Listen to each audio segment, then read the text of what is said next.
آپ اپنے سوالات سے آغاز کر لیں. میں تو روزانہ بول رہا ہوں, آپ کو پتہ ہے سب کچھ. اپنے دورے کے حوالے سے بتائیں کہ آپ کا دورہ رحیمر خان ہے, آپ کی اس دورے میں کیا مصروفیات اور یہاں سے آپ آگے کیا؟ میں تو دوستوں سے صرف ملاقات کرنے کے لیے آیا ہوں, کوئی سیاسی پروگرامس میرے یہاں نہیں ہے. میرا آپ سے یہ سوال ہے کہ اس وقت پاکستان میں نئے صوبوں کی بہت زیادہ شور ہو رہا ہے. بعض لوگ چاہ رہے ہیں کہ اس ملک کے 32-33 صوبے ہو جائیں. آپ کی جماعت کا کیا موقف ہے کہ مزید صوبوں کی تقسیم ہونی چاہیے, اور کیا انتظامی لحاظ سے یا قانونی لحاظ سے یہ ہمارے ملک کے لیے فائدہ مند ہوگا؟ آپ کی جماعت کا کیا موقف ہے؟ دیکھیے, انتظامی طور پر تو ڈویژن بھی بنتے ہیں, تحصیلیں بھی بنتی ہیں, اور اس حوالے سے تو یہ ایک معمول کا عمل ہے. لیکن جہاں تک ہے صوبوں کا تعلق کہ صوبے بننے چاہیے یا نہیں بننے چاہیے, اگرچہ جو باتیں میڈیا کی دنیا میں سامنے آ رہی ہیں وہ یہی ہیں کہ انتظامی بنیادوں پر, لیکن اس کے باوجود یہ ضرور دیکھنا پڑے گا کہ کیا یہ زمین ہموار ہے اس کے لیے یا نہیں. اگر زمین ہموار نہیں ہے اور آپ نے صوبوں کو تقسیم کرنے کا فیصلہ کیا تو مختلف علاقوں سے مختلف رد عمل آ سکتے ہیں اور ملک کی وحدت پر اثر انداز ہو سکتا ہے. تو زمینی حقائق کو سامنے رکھتے ہوئے تجاویز سامنے لانے چاہیے. تمام پارٹیوں کو, سیاستدانوں کو, صوبے کے عوام کو, سب کو اس پہ اعتماد لینا پڑے گا. مولانا میرا کوشچن ہے آپ سے, یہ حکومت نے جو ہے وہ مذاکرات کی پیش کی ہے پی ٹی آئی کو, اور اس میں انہوں نے عام آدمی کا بھی اظہار کیا, تو آپ کیا سمجھتے ہیں کہ یہ اپنی آئینی مدت پوری کرے گی؟ اور دوسرا, اس کے بعد آپ کیا عمران خان کو باہر آتا دیکھ رہے ہیں یا آپ کیا کس طرح دیکھتے ہیں؟ مذاکرات کی پیشکش کرنا اور دوسری طرف سے مذاکرات کی پیشکش کو قبول کرنا, یہ سیاست میں ایک مثبت قدم کہلاتا ہے, اور اگر اس طرف بات جاتی ہے تو ہم تو خوش آمدید کہیں گے اس میں. مولانا صاحب, جس طرح یہ آج گزشتہ روز نجکاری ہوئی ہے پی آئی اے کی, کیا آپ سمجھتے ہیں کہ قومی اثاثے کو بیچنا چاہیے؟ حضرت, میں کاروباری معاملات کو زیادہ جانتا نہیں ہوں. اس بارے میں کوئی سوال آپ کریں تو اس سے کریں جو پیسے کے کاروبار اور اس حساب کتاب کو جانتا ہو. میں اس حوالے سے کوئی زیادہ ایکسپرٹ نہیں. مدارس ایکٹ کا معاملہ ہے اور دوسرے بھی آپ کے مسائل ہیں, حکومت نے آپ کے مسائل کو حل کرنے کے لیے کہاں تک پیش رفت؟ کیا مدارس ایکٹ ہے اور دوسرے بھی آپ کی جماعت سے جو مطالبات پیش کیے جاتے ہیں تو حکومت کے ساتھ تک مخلص ہے؟ دیکھیے, اس حوالے سے تمام مکاتب فکر کے علماء کا اجتماع ہوا اور مجلس اتحاد امت کے پلیٹ فارم پر ہوا, جس میں اس بات پر تشویش کا اظہار کیا گیا کہ مدارس کی رجسٹریشن کے حوالے سے ہر چند کے قومی اسمبلی اور سینٹ میں قانون پاس ہو چکا ہے, لیکن نہ تو وفاق کی سطح پر اس پر کوئی عمل درآمد ابھی تک ہو رہا ہے اور نہ صوبوں میں ابھی تک قانون سازی ہو رہی ہے. ضروری ہے کہ صوبوں میں قانون سازی ہو اور اس کو امپلیمنٹ کیا جائے, دیانتداری کے ساتھ کیا جائے. یہ نہیں کہ اگر ہم نے فراخ دلی کا مظاہرہ کرتے ہوئے یہ جو وزارت تعلیم کے تحت ایک ڈائریکٹریٹ ہے مدارس کا, اس کے آپشن کو قبول کر لیا ہے, تو اب آپ مدارس کے ہاتھ مروڑ کر ان کو کہیں کہ نہیں, آپ نے سوسائٹی ایکٹ کے تحت رجسٹر نہیں ہونا, وزارت تعلیم کے ڈائریکٹریٹ کے تحت ہونا ہے. تو یہ جو انتظامیہ اور بیوروکریسی اس طرح کے علماء کرام کے اور مدارس کے محترمین کے ہاتھ مروڑتی ہے اور جبر کرتی ہے, تو ظاہر ہے کہ کہیں سے اوپر سے ان کو ایک پالیسی ملتی ہوگی, ان کو کچھ اشارے ملتے ہوں گے جو انتہائی نامناسب ہے. یہ تو مدارس ہیں, پورے ملک کے نمائندگی کرتے ہیں, تعلیمی ادارے ہیں اور عالمی سطح پر ایک واحد دینی مدرسہ ہے جس کی رینکنگ جو ہے وہ عالمی سطح پر ٹاپ پہ ہے, اور آپ کے گاؤں محلے میں لوگوں کو تعلیم دے رہی ہے اور مفت دے رہی ہے. رفاہی ادارے ہیں, کوئی فیس نہیں لیتی, الٹا لوگوں کے صدقات عطیات کی بنیاد پر وہ مفت تعلیم دیتے ہیں، مفت رہائش دیتے ہیں، روشنی مفت ہے، پانی مفت ہے، گیس مفت ہے، اور کتاب مفت ہے، چارپائی مفت ہے، سب چیزیں ہم ان کو مہیا کرتے ہیں اور وہ یہ تعلیم حاصل کرتے ہیں. تو ریاست کی سطح پر تو اس کی حوصلہ افزائی ہونی چاہیے تھی، لیکن عالمی ایجنڈے کے دباؤ میں ہماری ریاست بھی وہ ان اداروں پر دباؤ ڈالتی ہے اور ان کی حوصلہ شکنی کرتی ہے. سر اس کے حوالے سے کیا کہتے ہیں کہ یہ آپ دیکھ رہے ہیں کہ یہ صدارتی نظام کی طرف حکومت جانی ہے؟ دیکھیے، صدارتی نظام پاکستان کی تاریخ میں ناکام ہو چکا ہے، اور اس کی ناکامی کے بعد باقاعدہ ملک کے اندر تحریک چلی. پھر تحریک کے نتیجے میں تمام سیاسی جماعتوں کے مذاکرات ہوئے، ایوب خان کے ساتھ ہوئے، بالغ رائے دہی کی بنیاد پر ووٹ کا حق اور پارلیمانی طرز حکومت، یہ دو مطالبات انہوں نے رکھے جو تسلیم کر لیے گئے تھے. ہرچند کہ جناب ذوالفقار علی بھٹو صدارتی طرز حکومت کے قائل تھے، لیکن جب آئین بنا تو عبوری آئین میں مخلوط نظام بن گیا کہ وفاق میں صدارتی طرز حکومت تھی اور صوبوں میں پارلیمانی طرز حکومت. لیکن جب باقاعدہ آئین بنا اور بھٹو صاحب کے پاس 2/3 اکثریت موجود تھی، لیکن اس کے باوجود انہوں نے تمام صوبوں کو اعتماد میں لے کر پارلیمانی طرز حکومت اور بالغ رائے دہی کی بنیاد پر ووٹ کا نظام قائم کیا، آئینی طور پر تحفظ دیا اس کو. تو جہاں پر اس وقت میں سب سے بڑی جماعت اور ایک مقبول لیڈر وہ حالات کو دیکھتا ہے تو فیصلہ کرتا ہے کہ نہیں، ہر چند کے پاکستان کے 23 سال یا جتنے بھی صدارتی نظام میں گزرے ہیں، لیکن اب پارلیمانی نظام کا مطالبہ ہے، سو آئین بن چکا ہے، روز روز آئین کو کھلواڑ کیوں بنایا جاتا ہے؟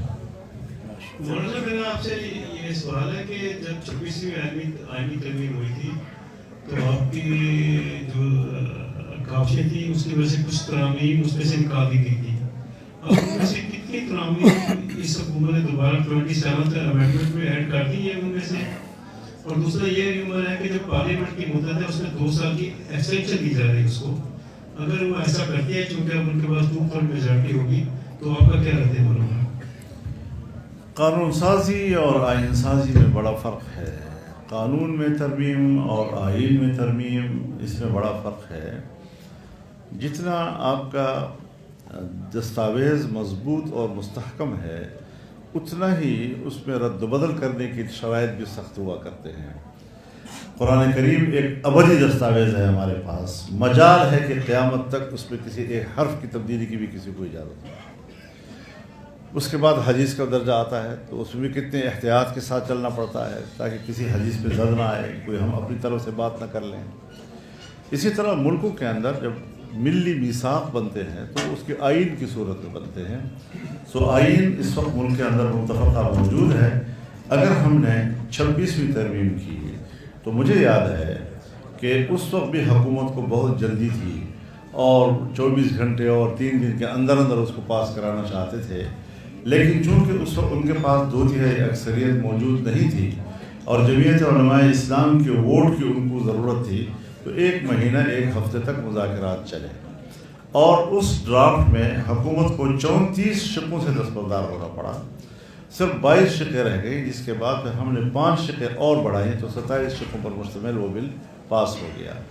اس میں تقریباً اتفاق رائے تھا اس وقت، اور پاکستان تحریک انصاف بھی اس وقت انہوں نے کہا کہ اس کے بعد ہمارا کوئی اعتراض نہیں رہا ہے، ہر چند کہ انہوں نے اس میں ووٹ استعمال نہیں کیا. اور ووٹ کے استعمال نہ کرنے میں میری بھی سفارش موجود تھی کہ آپ کی پارٹی اس پوزیشن میں نہیں ہے، اگر آپ ووٹ نہیں کرنا چاہتے تو میری بھی یہی تجویز ہوگی. خوش ہوئے اس سے اور باہر پریس کانفرنس کی اور وہاں بھی ہماری تعریفیں، اور ایوان کے اندر دونوں ایوانوں میں انہوں نے جمعیت کی تعریفیں کی.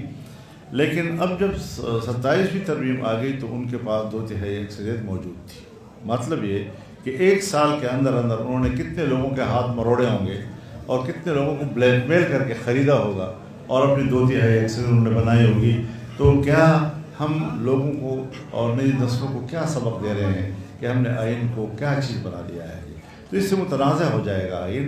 میں سمجھتا ہوں 18ویں ترمیم بھی ہوئی تو سب نے اتفاق رائے کے ساتھ کی، اور اس اتفاق رائے کے نتیجے میں اگر کچھ چیزوں پر اختلاف رائے تھا تو بھی آئین کے حوالے سے ایک متفقہ آئین کا اصل چہرہ جو ہے وہ واضح ہو گیا تھا. اب پھر 26ویں ترمیم میں تو کوئی مسئلہ نہیں تھا، یا اگر مسئلہ ہے تو وہ یہ کہ ہر شہری کو یہ حق حاصل ہے کہ اگر آئین میں کوئی ترمیم ہوتی ہے یا قانون میں کوئی ترمیم ہوتی ہے اور اس کو کہیں اشکال ہے یا اس کے ذہن میں ابہام ہے تو وہ کورٹ میں بھی جا سکتا ہے. تو اگر کچھ لوگ کورٹ میں گئے ہیں تو ابھی تو کورٹ بھی سماعت کر رہا تھا، جس حوالے سے بھی وہاں کوئی گیا ہے تو ابھی تو زیر سماعت تھا. تو ابھی 26ویں ترمیم عدالتوں کی سماعت میں ہے اور نئی ترمیم لائی گئی. پھر اس کے اندر جو چیزیں ہم نے اس وقت طے کی تھیں، ہم خود اس کے حامی تھے کہ ایک آئینی عدالت ہو. اب اس پہ ڈبیٹ ہو سکتی ہے، ہر شخص کی اپنی رائے ہو سکتی ہے. وہ کلامی ڈبیٹ ہو رہی ہے، دانشوروں میں اس پر ڈبیٹ ہو رہی ہے اور یہ ان کا حق ہے. لیکن ایک درمیانی راستہ نکالا گیا اور ایک آئینی بینچ تشکیل دیا گیا اور پھر 1 سال کے اندر اندر آپ لوگوں کے ہاتھ مروڑ کر پھر ایک نئی ترمیم لے آتے ہیں. پھر اس میں جو استثناء دی گئی ہے، اس استثناء کا کوئی اسلام میں کوئی تصور ہے؟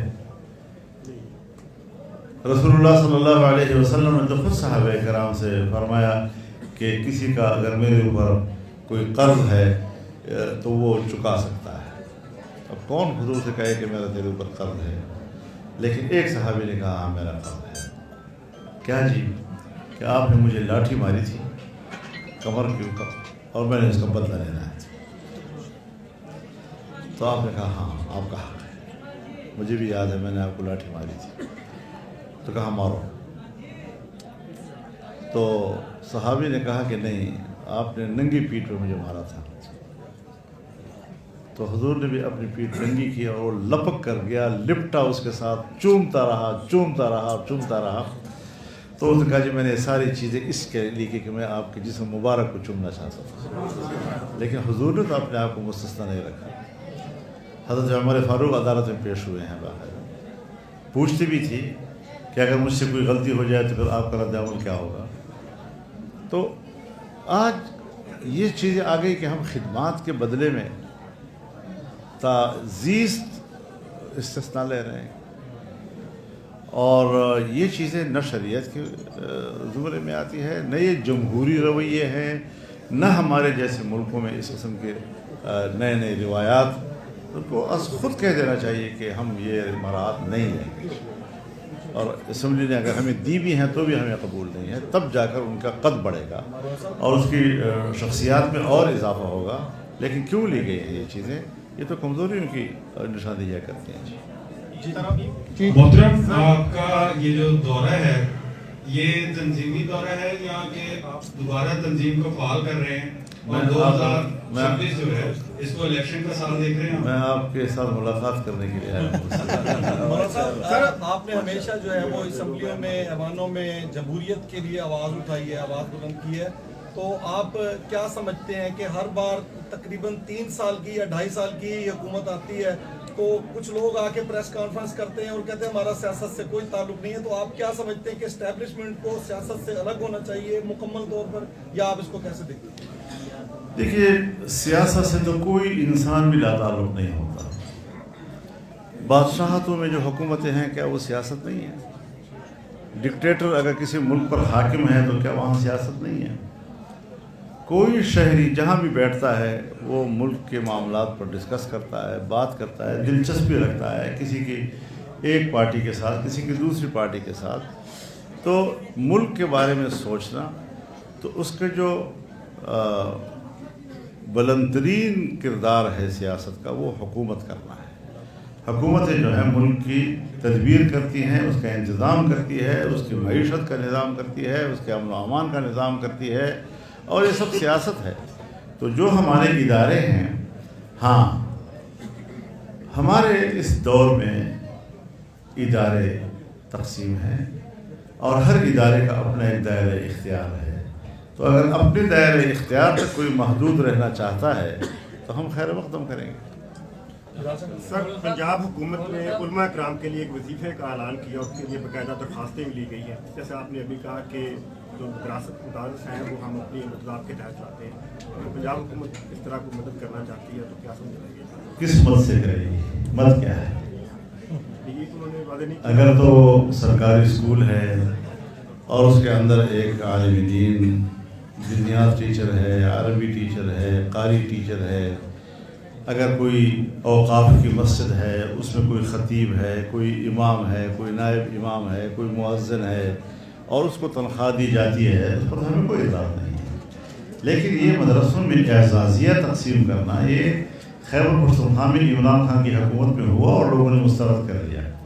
تو اب جب ان کے بعد کہ آپ کو اعزازیہ دیا جائے گا لیکن آپ نے یہ کچھ کرنا ہوگا، اس کے ساتھ جو شرائط وابستہ کیے گئے ہیں وہ خود بتاتی ہیں کہ یہ علماء کرام کی زبان کو پر قدغن لگانا ہے، اپنی مدح سرائی کروانی ہے، اپنی خوشامد میں تقریریں کرانی ہیں، اور کسی طرح بھی وہ حکومت کے کسی غلطی کی نہ نشاندہی کر سکے نہ اس پر کوئی تبصرہ کر سکے۔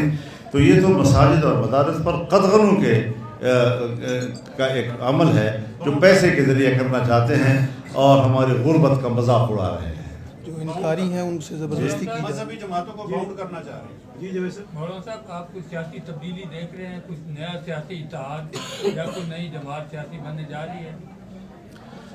میرے خیال میں تو تبدیلی تو بہی معنی کہ ہم اس نظام کو، اس الیکشن کو تسلیم نہیں کرتے۔ نہ جمعیت علماء اسلام نے 2018 کے الیکشن کو تسلیم کیا اور نہ 2024 کے الیکشن کو تسلیم کیا۔ تو اس اعتبار سے تو ایسے الیکشن ہونے چاہیے جہاں عام آدمی آزادی کے ساتھ رائے دے سکے، اور اسی کو پارلیمانی طرز حکومت کہا جائے گا، اسی کو صحیح معنوں میں الیکشن کہا جائے گا۔ ورنہ اس کے علاوہ تو پھر ایسی مذاق والی بات ہو جاتی ہے کہ عوام کسی کو چاہتے ہیں اور نتیجہ کسی کے حق میں نکلتا ہے۔ اب تک تو ہم یہی وتیرے دیکھ رہے ہیں۔ ٹی ایل پی کے حوالے سے کوئی ٹی ایل پی حضرت ٹی ایل پی کا کسی پارٹی کے ساتھ رابطہ تو ہے نہیں، لیکن ہم نے ہمیشہ ان کے ساتھ یکجہتی کا اظہار کیا ہے، ان کا احتجاج کا حق تسلیم کیا ہے۔